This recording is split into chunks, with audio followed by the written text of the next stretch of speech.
우리 민족을 보통 반만년의 역사를 가졌다 이렇게 말합니다. 고대 우리 민족을요 동이족이라고 불렀습니다. 이 동자가 동력 동자에다가 오랑캐 이자를 썼습니다. 그러니까 우리 스스로를 동이족이라고 부른 게 아니고요. 저기 중국의 고서에 보면은 중국 북동쪽에 있는 모든 민족들을 동이족이다, 오랑캐족이다 그렇게 이제 불렀습니다. 오랑캐라고 하는 말은 다른 민족을 낮추어 부르는 말이고 아주 야만적이고 미개한 종족을 가리켜 오랑캐라 그랬습니다. 뭐 지금도 그렇지만은 여기 뭐 중국 그 국적 가진 분도 있을 것 같은데 중국에는 중화 사상이라고 하는 게 있어요. 이 중화 사상이 있습니다. 이 중화 사상은 중국이 세계 중심이다라고 하는 사상입니다.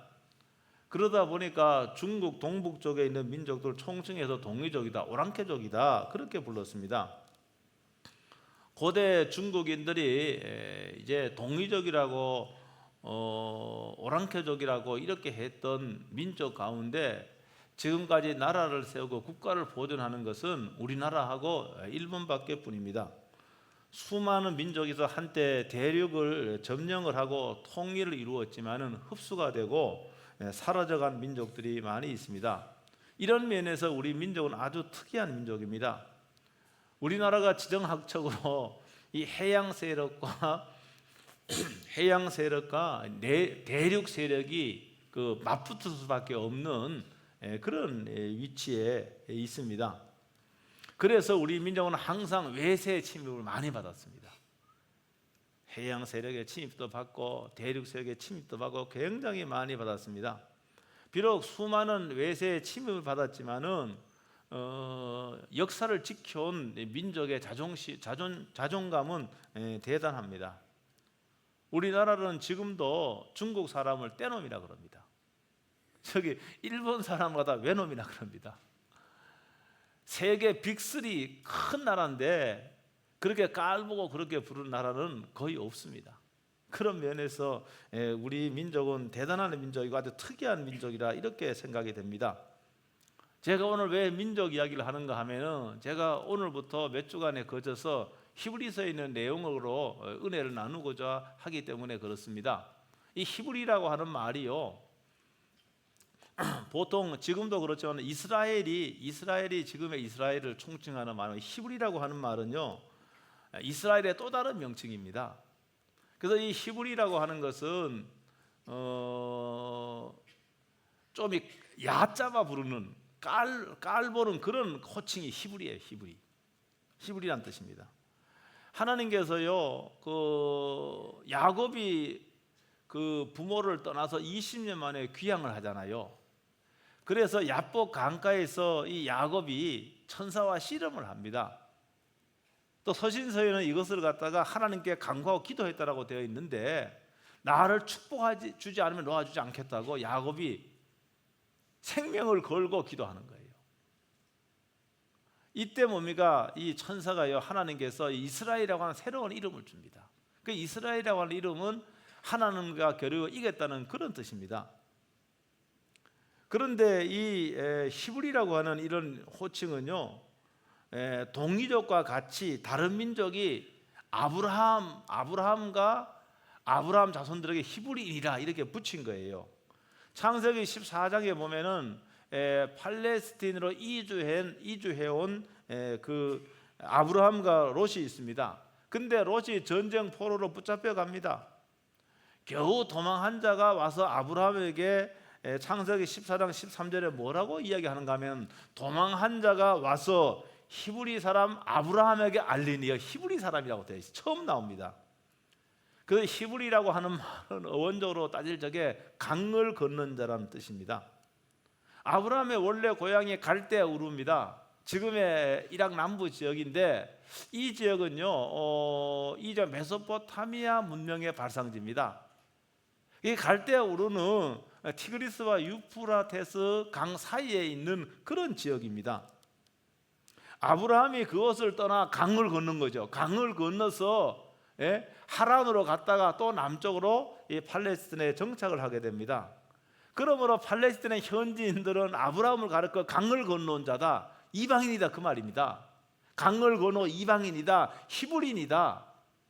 이렇게 해서 아브라함을 조금 얕잡아 부르는 그런 호칭이 바로 히브리라고 하는 뜻입니다. 그러니까 중국이 동북 쪽에 있는 족적을 동이족이다, 동쪽에 있는 오랑캐라고 이렇게 말한 거와 사실은 의미적으로는 그렇게 비슷한 말입니다. 그러니까 오늘 그러니까 히브리라는 말을 제가 설명을 드리는 거예요. 그래서 이 히브리서는 어떤 사람을 대상으로 했는가 하면은 율법에 근거해서 야훼 하나님을 믿는 유대인들이 있었습니다. 그런데 이 사람들이 구약에서는 계속해서 뭘 이야기하는가 하면 메시아. 구약은요, 오실 메시아에 대한 내용이 구약입니다.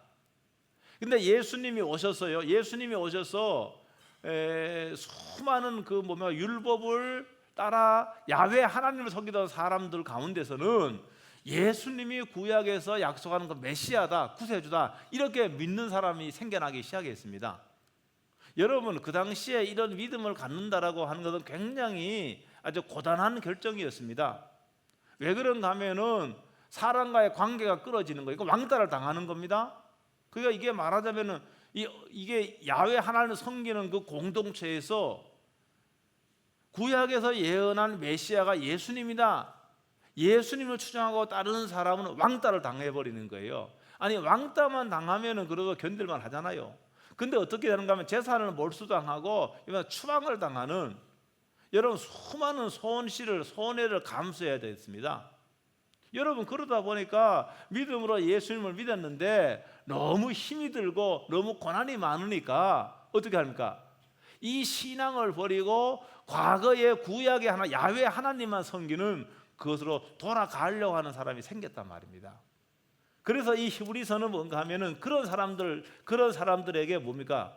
너희가 믿는 예수님이 어떤 분인지 다시 한번 일깨워 주기 위해서 이 히브리서 이걸 쓰게 된 겁니다. 저자는 누군지 잘 알 수가 없고요. 여러분, 그러니까 이건 뭔가 하면은 너희가 믿는 예수님이 그리스도고 구약에 약속한 메시아고, 너희들이 이걸 다시 한번 예수님이 어떤 분인지 알게 됨으로 다시 한번 그들의 믿음을 강화시켜 주기 위해서, 과거로 돌아가지 않게 하기 위해서 쓰여진 것이 바로 히브리서다, 이렇게 이해하면 되겠습니다.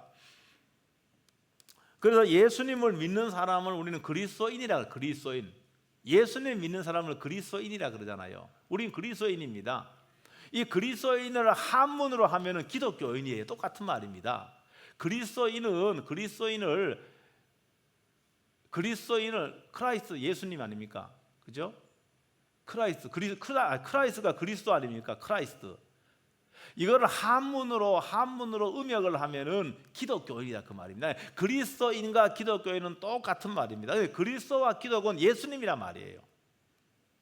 예수라는 이름은 흔한 남자들의 이름이었습니다. 그리스도란 말은 기름 부음을 받은 자, 구세주란 뜻입니다.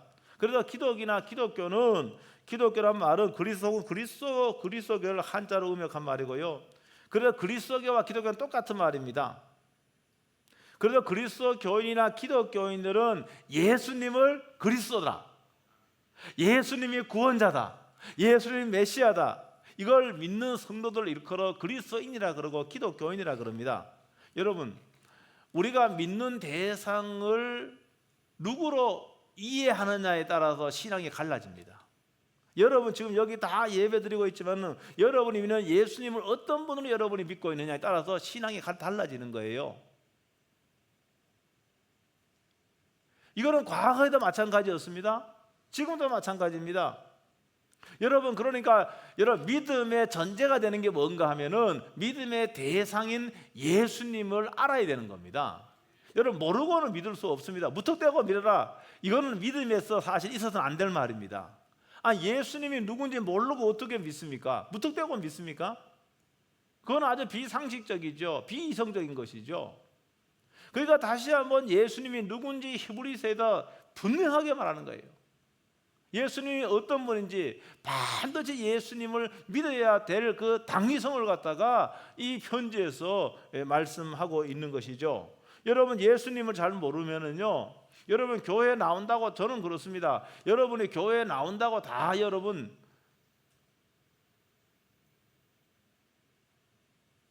다 구원받으면 좋겠는데 제 마음이에요. 여러분 근데 교회에 나온다고 해도 다 말입니다 구원받은 하나님의 자녀라고 그렇게 말할 수 없는 거예요. 여러 가지 이유로 말입니다 교회에 몸담고 있는 사람이 있거든요. 그냥 물세례를 받아서 안 될 사람도 뭐입니까 자기 양심을 속이고 거짓 신앙 고백으로 물세례 받을 수가 있거든요. 여러분 그러니까 우리의 신앙과 믿음은요 지금은 알 수가 없습니다. 물론 겉으로 드러난 행위를 통해서 어느 정도 우리의 신앙을 가늠할 수는 있지만 이것도 100% 완전한 것은 아니에요. 그래서 우리는요 뭡니까 나중에 우리가 천국에 가봐야만이 알 수가 있는 거예요. 알 수가 있는 겁니다. 그런데요 하물며 예수님이 누군지 모르고 믿을 수는 없는 겁니다. 예수님이 누군지 분명히 알아야죠. 여러분 예수님 모르면은요 언젠가는요 믿음같이 보이는 행위들은 쉽게 하지만은 예수님 잘 모르면은 과거로 돌아갈 수가 있습니다. 어려움을 당하고 힘든 일을 당하고 그러면은 예수님 버리고 과거로 다 돌아가는 거예요. 세상으로 돌아가는 겁니다. 비신자로 돌아가는 겁니다. 여러분의 지인 가운데 그런 사람 있지 않습니까? 여러분 예수님이 누구인지 모르고 여러분 예수님을 인격적으로 만나지 못하면은 그 예수님을 만나라 그래야 됩니다. 제가 만나라고 예수님을. 여러분 말씀을 통하여 만나고 성경을 통하여 만나고 기도를 통해서 여러분 예수님을 만나야 되는 겁니다. 여러분 그래야만이 우리의 신앙과 믿음은 흔들리지 않는 거예요. 여러분 고난이 오고 어려움이 와도 말입니다 예수님이 어떤 분인지 알고 예수님과 연합되어 있으면은 예수님이 어떤 분인지 여러분 경험했다 그러면은 여러분 신앙을 버리지 않는 겁니다. 여러분 그런데 예수님이 누군지 모를 뿐만이 아니라 예수님을 만난 적이 없어요. 예수님과 인격적인 만남이 없어요. 그러면 당연히요 어려움 당하면은 세상으로 돌아가 버리죠. 여러분 그런 사람이 우리 집에 얼마나 많이 있는지 모르겠습니다. 저는요 오늘 이 본문을 읽으면서 저는요 이 본문은 14절로 18절의 이 내용을 읽으면서 예수님은 우리를 해방해 주신 분이다, 우리에게 자유를 주신 분이시다, 그렇게 이해를 했습니다. 15절은 이렇게 되어 있죠. 15절 다 같이 한번 읽어보겠습니다. 15절 다 같이 시작.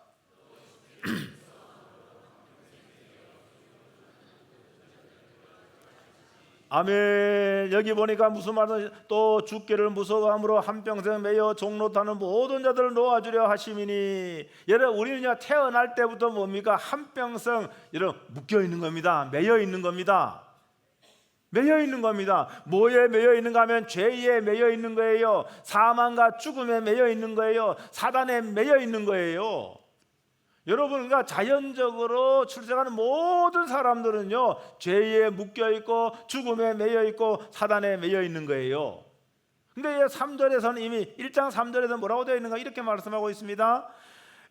죄를 정결하게 하는 일을 하시고. 여러분 하나님의 아들 예수님은 죄에 매여있는 우리들, 죄 때문에 죄에 매여있는 우리들을 여러분 죄를 정결하게 하신 일을 하셨단 말입니다. 그러면서 죄의 속박으로부터 우리를 자유케 했다라고 그렇게 말씀하고 있습니다. 예수님께서 우리의 죄를 정결하게 하는 방법은 죄 없으신 예수님이 십자가의 죽으심으로 죄의 값을 치른 거예요. 그러므로 예수님을 믿는 사람을 예수님 구세주로 영접하고 주인으로 마음속에 모셔드리고 예수님과 동행하며 사는 사람은 정결하게 되었다는 사실을 믿을 수 있기를 주의 이름으로 축복합니다.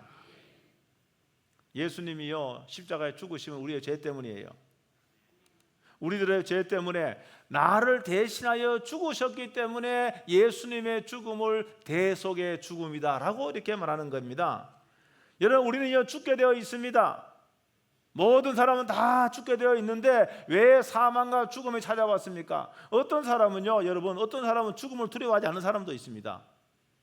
근데 어떤 사람은 교회는 다니는데 죽음이 두려워요. 여러분 어느 편입니까? 여러분 어느 편입니까?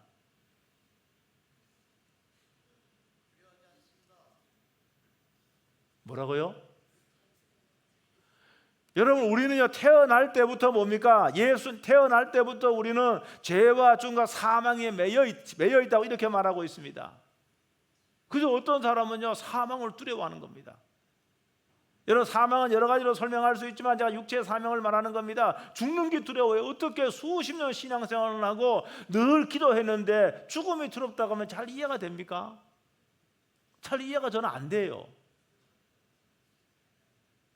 로마서 6장 23절에 죄의 삭선 사망이라고 분명히 말씀하고 있습니다. 여러분, 죄 때문에 사망이 찾아온 거예요.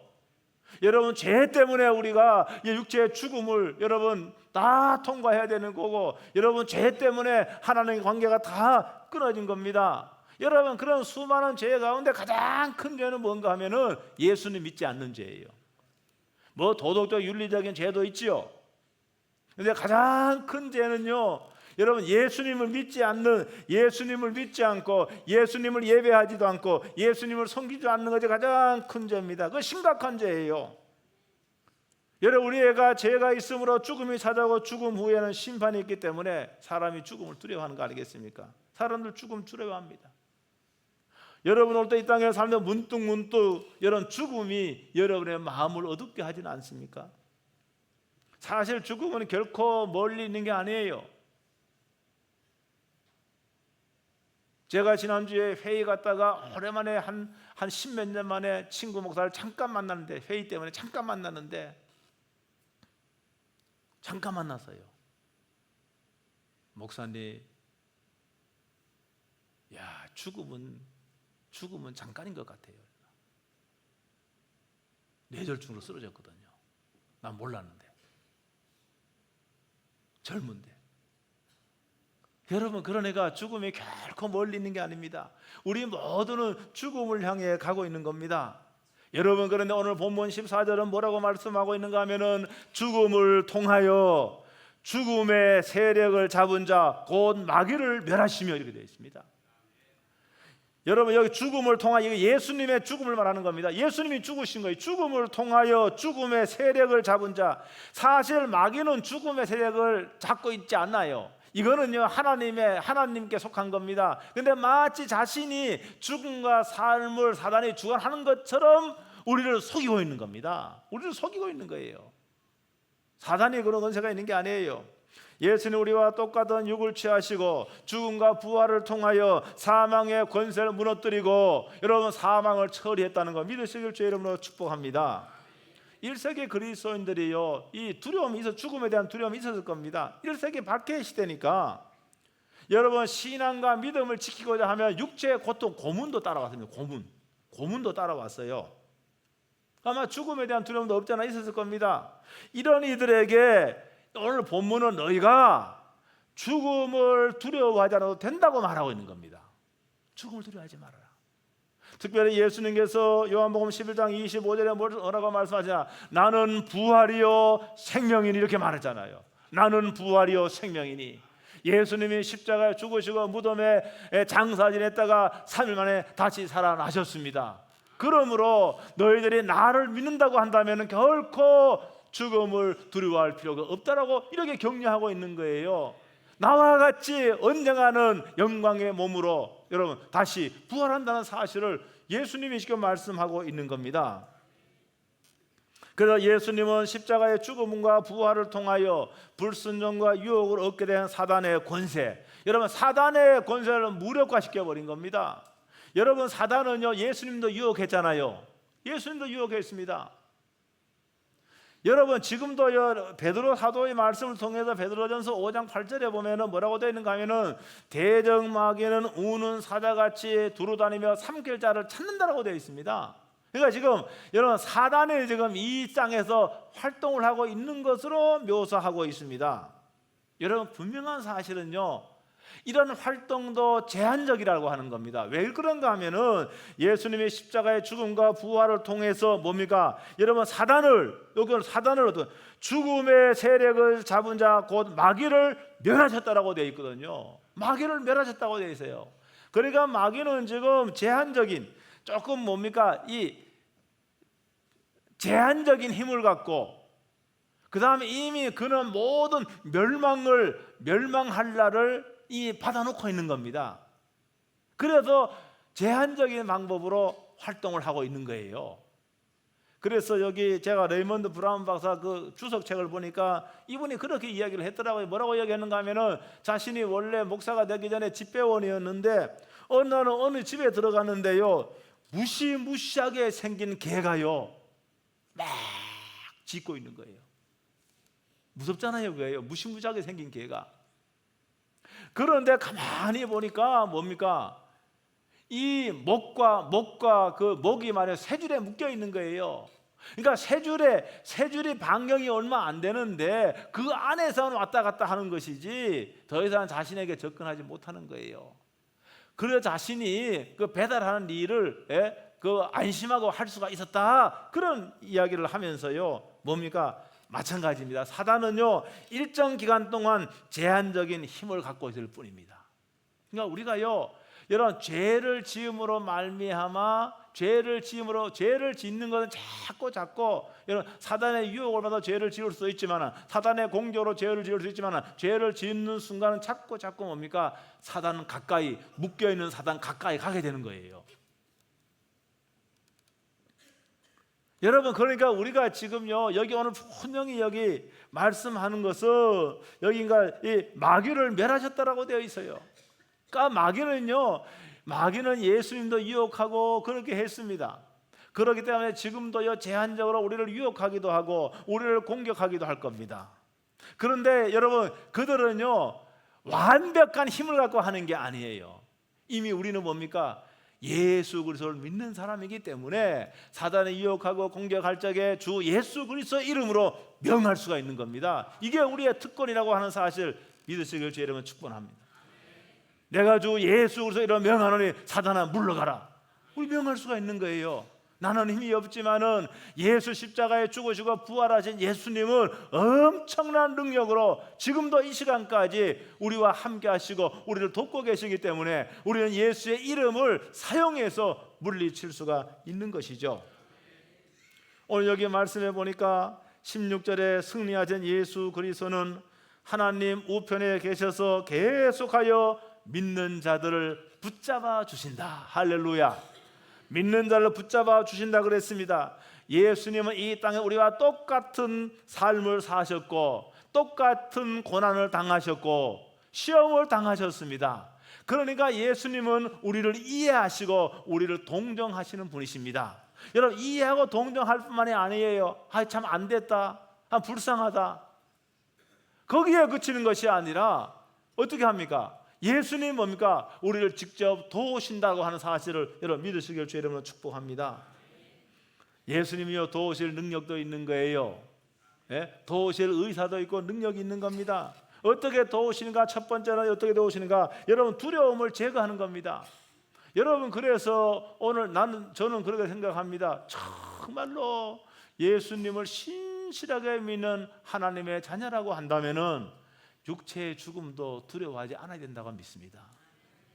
그렇지 않습니까? 여러분, 예수님이 죽으시고 무덤에 장사 지냈다가 다시 부활하셨기 때문에 우리가 그런 걸 가져야 돼요. 그러므로 오늘요, 여러분 1세기 신자들에게 두려움이 없었겠습니까?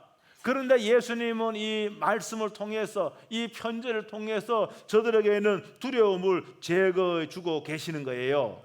죽음의 두려움뿐만이 아니라, 죽음도 두렵지만은 여러분 미래의 두려움, 아니면 실패의 두려움, 여러분 조금씩은 우리 가운데 다 있지 않습니까? 우리들은 이 모든 두려움으로부터 여러분 자유함을 받아야 될 줄로 믿습니다. 이제는 두려움에서 벗어나서요 미래의 희망과 소망을 갖고 살도록 그렇게 예수님께서 오늘 이 선지를 통해서 우리에게 말씀하고 계시는 겁니다. 그 다음에 여기 18절에 보니까 18절 다 같이 한번 읽어보겠습니다. 18절 다 같이 읽습니다. 시작.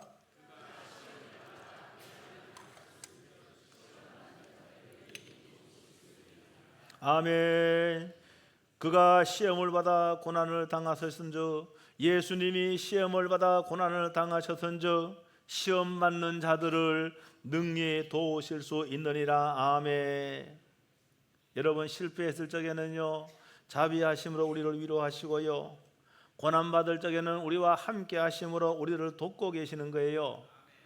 여러분, 예수님이 함께 한다는 사실만 있으면은요, 내가 원하지 않는 상황 가운데서도 여러분 뭡니까? 인내할 수가 있습니다. 제가요 목사님 이제 간증을 들었는데요, 이분이 사역을 잘 하시더라고요. 특별한 사역을 하고 있는데요, 이분의 성장 과정이 너무 안 됐더라고요. 아버지가요 술만 드시면은 뭡니까? 어머니를 폭행하고 자식을 때리고 아버지를 죽이고 싶었대요. 아버지 죽이고 싶었대요. 이유도 없어요. 술만 먹으면 어머니를 폭행하고 자기를 폭행하고, 자기는 그 순간 너무너무 힘들고 두려웠대요. 너무너무 고통스러웠대요. 그래도 고등학교도 멀리 가버려, 집을 떠나서 가버렸어요. 너무너무 힘드니까. 목사, 어떻게 하나님 은혜로 목사가 되는데 한 번은 기도를 하는데 자신을 구타하는 그때에 예수님이 그곳에 계시는 거예요. 근데 자기가 이걸 보고 너무너무 화가 나더라는 거예요. 예수님에게 너무너무 화가 나는 거예요. 예수님, 이럴 수가 있습니까? 내가 그 순간에 얼마나 두려웠는지 아십니까? 얼마나 내가 고통스러운지 아십니까? 근데 예수님, 그걸 보고만 있다니요. 예수님이 화가 났다는 거예요. 근데 예수님이 뜻밖의 말씀하십니다.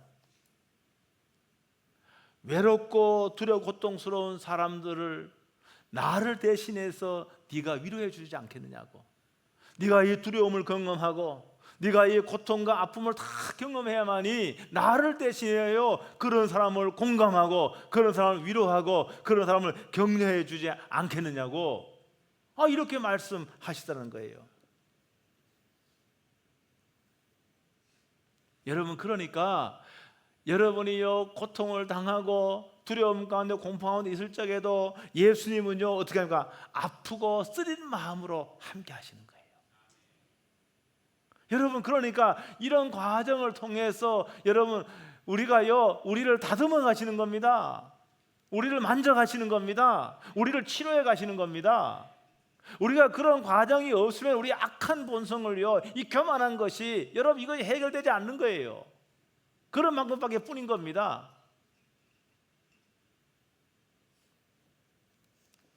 사랑하는 성도 여러분, 저는 오늘 이 본문 말씀을 통해서 예수님께서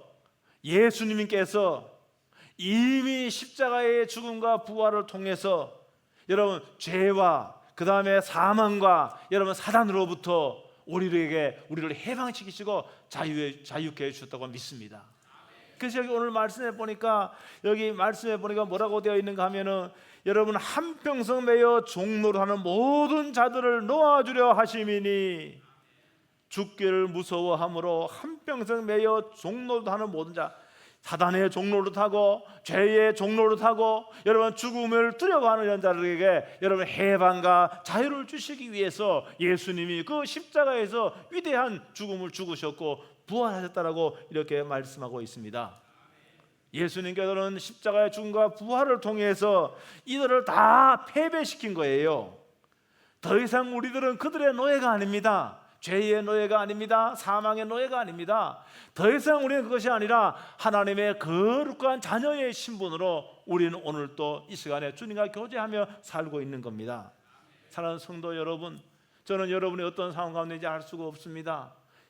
분명한 사실은 예수님께서 우리와 똑같이 여러분 육체를 입으시고 이 땅에 사셨다는 거, 그 다음에 이 땅에서 여러분 고난도 당하셨다는 거, 이 땅에도 시험도 당하셨다는 거, 그렇기 때문에 우리의 모든 것을 아시고 공감하신다는 사실, 그리고 우리를 도울 수 있는 능력이 있고 지금도 도우신다는 사실, 여러분 이 사실을 믿고 여러분 정말로 이 땅에서 믿음으로 승리하는 여러분 되시길 주의 이름으로 축복합니다.